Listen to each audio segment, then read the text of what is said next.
Hello guys, welcome back my channel. ഇന്ന് ജനുവരി 18. എനിക്ക് 26 വയസ്സ് തികഞ്ഞിരിക്കുകയാണ്. എന്റെ 26 വർഷത്തിനിടയിൽ ഏറ്റവും മോശമായിട്ടുള്ള ഒരു ബർത്ത്ഡേ ആയിരുന്നു ഇത്. ഒന്നും ഞാൻ ചെയ്തില്ല. അപ്പൊ ആ ക്ഷീണം മാറ്റാൻ വേണ്ടിയിട്ട് ഞാൻ വൈകിട്ട് റൂംമേറ്റിനെയും കൂട്ടി നമ്മുടെ സ്വന്തം തറവാടായിട്ടുള്ള സ്റ്റുഡിയോയിൽ വന്നിരിക്കുകയാണ്. കുറച്ചായിട്ട് നല്ല നല്ല ഷർട്ടുകൾ വാങ്ങി വെക്കണം എന്ന് ഞാൻ ആഗ്രഹിച്ചിരിക്കുകയായിരുന്നു. അങ്ങനെ ഞാൻ സ്റ്റുഡിയോയിലേക്ക് പോയപ്പോൾ എനിക്ക് ഇഷ്ടപ്പെട്ട കുറെ ഷർട്ടുകൾ ഞാൻ അവിടെ കണ്ടു. കൈയോടെ ഞാൻ വാങ്ങുകയും ചെയ്തു ഗൈസ്. പൈസ പൊളിച്ചു. അതിനുശേഷം നവ്യക്ക് കുറച്ച് ഫുഡ് വെയർ നോക്കണമെന്നുണ്ടായിരുന്നു.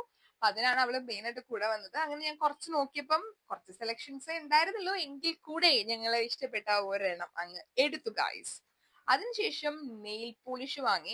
അത് ബക്കറ്റ് ലിസ്റ്റിലൊന്നും ഉണ്ടായിരുന്നില്ല. പ്ലാൻ ചെയ്യാതെ പോയിട്ട് എനിക്ക് ഇഷ്ടപ്പെട്ട ഒരു കളർ കണ്ടു, അതെടുത്തു. ഞങ്ങൾ അവിടുന്ന് സ്ഥലം വിട്ടു. പിന്നെ എന്റെ നൊസ്റ്റാൾജി ആയിട്ട് ചായക്കടയിൽ പോയിട്ട് ചായ കുടിച്ചു.